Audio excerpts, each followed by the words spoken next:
puso upang malaman ninyo ang pag-asa na para doon ay liwanagan niya kayo. Kung gaano kasagana, number one, pag naliwanagan kayo, malalaman mo kung gaano kasagana ang pagpapalang inilaan ng Diyos sa iyo. Kaya hindi ka na magugutom, hindi ka na mag-worry, hindi ka na may stress. Ang number one daw na dapat na makamulatan mo, na ikaw raw po ay pasasaganain ng Panginoon. Walang puwang sa iyo ang kahirapan. Naku, mga kapatid. No? Hindi true gospel ang tinanggap mo kapag hanggang ngayon naghihirap ka, na-stress ka. Ang true gospel, palalayain ka niyan, number one, sa kahirapan.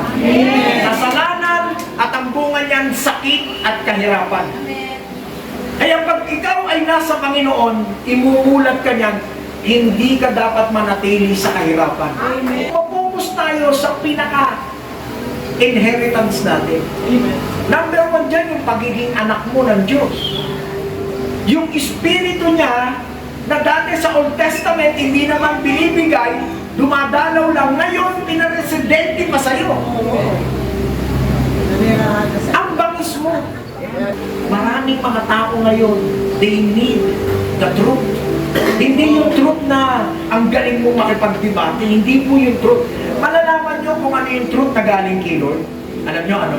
Palalayain lang. Hindi truth yan pagka gumagaling ka lang, tas walang nababago sa sarili. Ang truth na galing kay Lord, hindi ka lang nagkakaroon ng knowledge, with wisdom and revelation. Babaguhin niya ng buhay. Mahahayag dyan, maa-unveil dyan si Jesus Christ. Amen.